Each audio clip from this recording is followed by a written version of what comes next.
যুদ্ধ শুরুর পর ইসরায়েলের সবচেয়ে ভয়াবহ হামলা চালিয়েছে ইরান। ঈদের দিন রাতভর দক্ষিণাঞ্চলীয় শহরগুলোতে চলে আইআরজিসির ক্ষেপণাস্ত্রের তাণ্ডব। গুড়িয়ে যায় বহু আবাসিক স্থাপনা, হতাহত শতাধিক, বেশ কয়েকজনের অবস্থা আশঙ্কাজনক।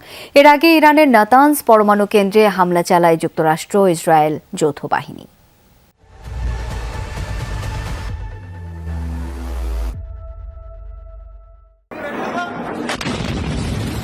কয়েক স্তরের আকাশ প্রতিরক্ষা ব্যবস্থা ভেদ করে সরাসরি ইসরায়েলে ইরানি ক্ষেপণাস্ত্রের আঘাত হানার দৃশ্য এটি।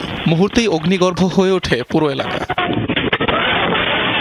নাতানজ পরমাণু কেন্দ্রে হামলার জবাবে ইসরায়েল জুড়ে শনিবার ভয়াবহ অভিযান চালায় ইরান। সবচেয়ে ক্ষতিগ্রস্ত দক্ষিণাঞ্চলীয় শহর দিমোনা, যেখানে ইসরায়েলের গুরুত্বপূর্ণ পারমাণবিক কেন্দ্র অবস্থিত। 1 ঘণ্টায় 2 দফায় আইআরজিসির ক্ষেপণাস্ত্র আঘাত হানে অঞ্চলটিতে।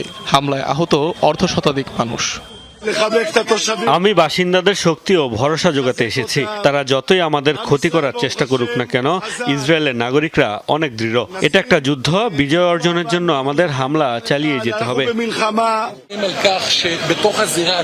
আপনারা দেখতেই পাচ্ছেন ক্ষয়ক্ষতি গুরুতর। মিসাইলটি জনবহুল ও ঘনবসতিপূর্ণ এলাকায় পড়েছে। একাধিক অ্যাপার্টমেন্ট সহ অন্তত 3টি ভবনের ব্যাপক ক্ষয়ক্ষতি হয়েছে। দক্ষিণাঞ্চলের আরেক শহর আরাদেও হয়েছে মুহুর্মুহু হামলা। একাধিক আবাসিক ভবন ক্ষতিগ্রস্ত হয় ইরানের ক্ষেপণাস্ত্রের আঘাতে। ড্রোন ফুটেজে ধরা পড়ে ভয়াবহ সেই দৃশ্য। এছাড়াও ইলাদ, বীরশেবা ও কিরিয়াত গাত শহরের বিভিন্ন সামরিক স্থাপনায় টার্গেট করে হামলা চালায় আইআরজিসি। এসব হামলায় 200-রও বেশি মানুষ নিহতের দাবি করেছে তেহরান। এর আগে ঈদের দিন ইরানের গুরুত্বপূর্ণ নাতানজ পরমাণু কেন্দ্রে হামলা চালায় মার্কিন ইসরায়েলি যৌথ বাহিনী। এতে কোনো ধরনের তেজস্ক্রিয় পদার্থের নিঃসরণ হয়নি বলে নিশ্চিত করেছে ইরান। রাজধানী তেহরানেও হামলা চালিয়েছে যৌথ বাহিনী।